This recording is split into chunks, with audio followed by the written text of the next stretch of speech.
Why is it that Japanese arts, meaning games, anime, manga, being targeted so much this past couple of years? Is it because they are depraved? Is it because they are bad people? Or do we have some other nefarious reasons at work? I may or may not answer these and more questions when we have a good talk about why Japan is being attacked so much these past times, I'd say. My name is Felipe Pereira Sibioni. This is the FPS Factor. Do stick around. If you like this video, do like it. Subscribe if you wanna see more of my content. Do watch my other stuff. This is basically part 2 of an older video that's an hour or so long, because it pertains the answer to the question that I'm posing here, the main question, which is, why is Japan being the target of Visa, MasterCard, some governments, including the UK? Are they together in it? First of all, yes, they are.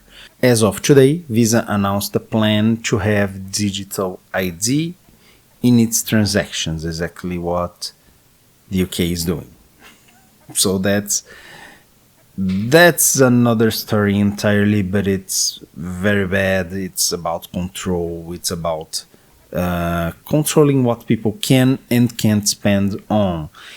It enters a little bit this anti-Japan and anti-Japanese art.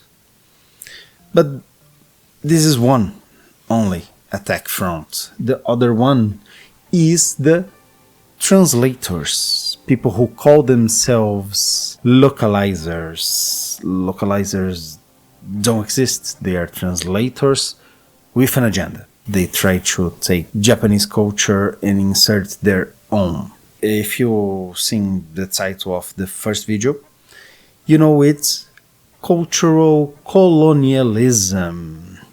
What is it?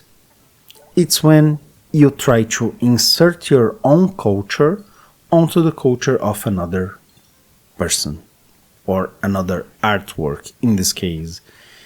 Because in Japan they have different values, and there are people, especially in the United States and the United Kingdom, that absolutely hate, despise other cultures. They want everyone to be like them.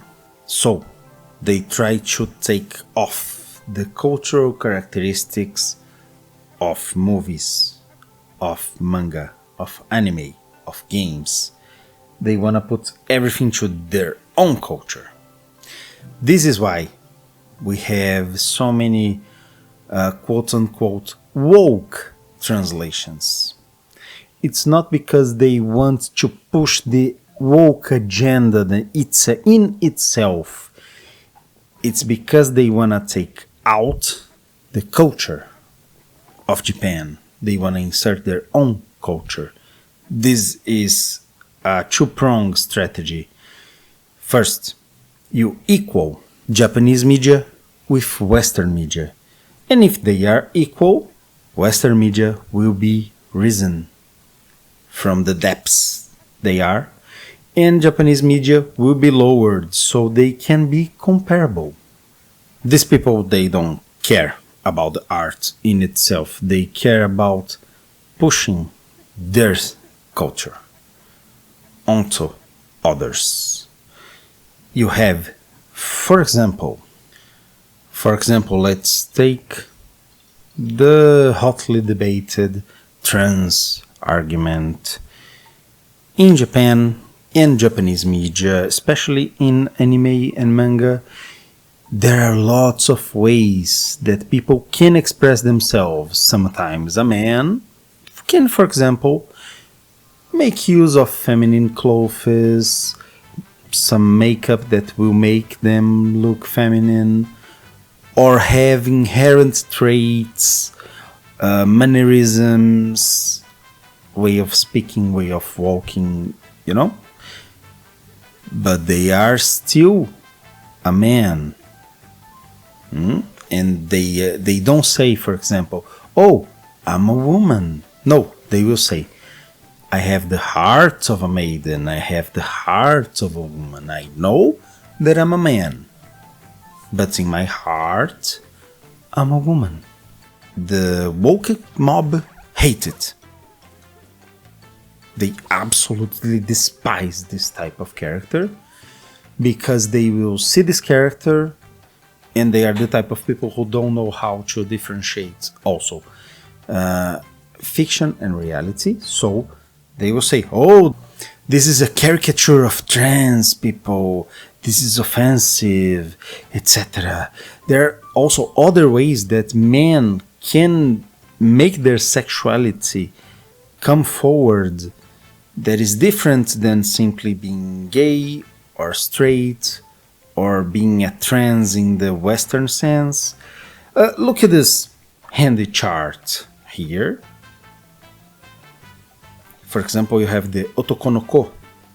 It's also called trap in English.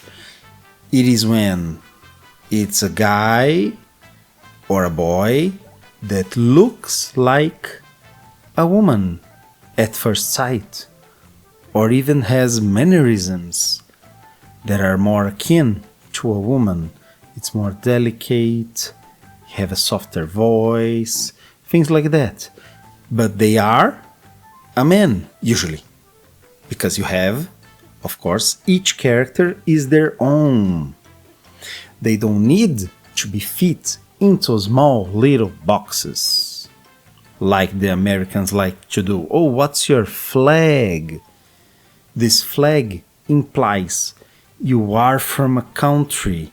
The other countries are your enemies or allies, but they don't know how you are. They can never know how you are. They can never truly know you because you are different from them. This is not how humans work. They are trying to make it be so that we are divided. And as the Do It guy said, they will not divide us. For that, there's this wonderful internet historian series, He Will Not Divide Us. Search for that on YouTube later. Continue on with our very handy graph here. We have the cross-dressers. They are men usually who likes to be man. They just are cross-dressing. Sometimes it is to fool actually other people. You could call them traps in that case, but most of the times you know it's a man. Now you have Newhoff. This is what actually people in the US would call trans. You have the Okama. If you watched or read One Piece, it's those guys, they are manly, but they want to have feminine traits. They have the maiden heart. And there's also gender bender, which is a man that transforms into a woman via magic or via another method, science method. For example, in this case, in the case of this specific anime and manga, I'm not sure if there's a manga, but I know there's an anime. I never watched this one. So they actually turn into a girl. They're not transgender. But in the US, they would call all of it transgender. Why is that? Because they want to culturally colonialize Japan. Because they don't like it. They want it to be just like them. Because we do have under control of Visa, MasterCard, BlackRock, these guys. You have the UK, you have the US, you have France with Ubisoft, you have Canada. Loads of places are basically under control of BlackRock. You know, there is the Larry guy saying, oh, we must enforce behavior. And if it's not enforced, they will suffer the consequences. Japan is fighting that. We must help them. So Japan is fighting back against Visa and MasterCard with their own payment methods. For example, there is Minanoko payment, which links to your bank account and you can transfer the money. Here in Brazil, we also have a payment method that's very, very good. It is Pix. I did a whole video about Pix, go watch it. Coming back a little bit to the trans topic, we have even some previously male characters turned trans. For example, Bridget. Bridget's story up to the very last game was that he was a boy who was raised to be like a girl because the family was very superstitious, but he rejected this label of being a woman. He strives to be seen as a man, a man that can be recognized as such without having to rely on traditional views of masculinity perceptions like big muscles, a beard, not wearing a skirt. The Irish has him beat in that department already, but okay.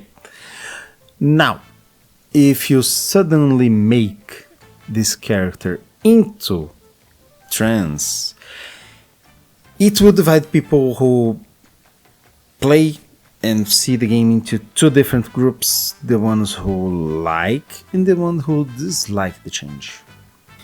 If you disapprove of this change, you are probably the type of person who considers the previous character's history.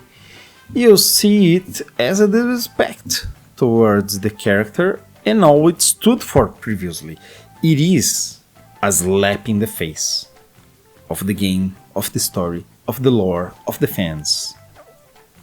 And there are people who like this change, who commemorated it on Twitter and such places. They are the tourists, they are disrespectful, they only want to push their agenda onto others. They are the cultural colonialists. Because you want to make a character that had a story of not wanting to be groomed, literally groomed in this case, to be a girl, to be proud to turn into a girl. That makes exactly zero sense. If you think this was a good idea, you are a tourist. No, Bridget is not a trans person. Bridget is a man who wants to be seen as a man. This is but one example of changes done to a game series that colonialized it culturally and changed the lore, the story to fit the American values, not the Japanese ones. This, done dozens of times, serves to only divide, villainize, create a hostile environment for everyone. Because you do have the cultural items from United States. You do have the cultural items from the UK. But Japan is a different place. They have different values. You don't need to make them be your own values. So this done lots of times in lots of games will make people start to react negatively to any changes towards a game. It is going to perceive it as hostile because it divides the people. Here in Brazil, we have a saying that goes, "A scalded cat is afraid of cold water." The cat is scalded by hot water. But how can the cat know if the next body of water is hot or cold? It is best to avoid it entirely. That's why nowadays games that are from Ubisoft, EA, and such woke developers are not selling as much as they were before. We are burned. We are scalded cats. Same thing with the bad translations, you know, those quote-unquote localizations. They are very, very disrespectful. This is all about control. Let's not let it happen. In my last video, I talked about what is and what is not fanservice, because I wanted to talk about politics too, because sometimes people say, oh, all art is political. Not every art is political. It can have politics, and it's not just because it has a certain fanservice, such as trans characters, they are fanservice, it's going to be political. Because fanservice is material in a work of fiction or in a fictional series that is intentionally added to please the audience. It can be sexual in nature, such as partial or full nudity, or not. Can be anything. It is servicing the fan, giving the fans what they want. As I said in my last video, be it pretty girls with big boobs and cleavage, be it gay bear sex, ugly old grocery store aunties, cars, robots, dinosaurs, tanks, guns. All of these are fanservice. They are put in there to please the fans who like to see that kind of work, that kind of trope, that kind of thing in their media. These are all fanservice. Beautiful vistas, caves, sea, desert, sky islands, they are all fanservice.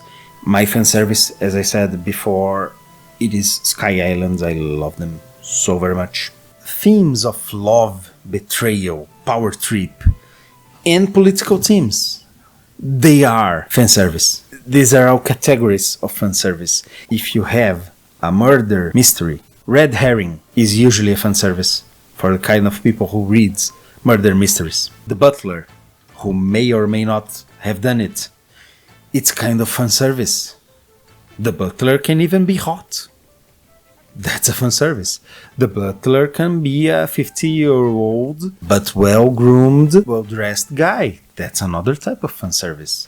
There is fanservice for everyone. The point is, when you change the media to have your fanservice instead of the one that was there before, for example, take an anime and make it, instead of being about straight characters, into having trans characters suddenly, it obviously make people who liked the fanservice before not like it anymore.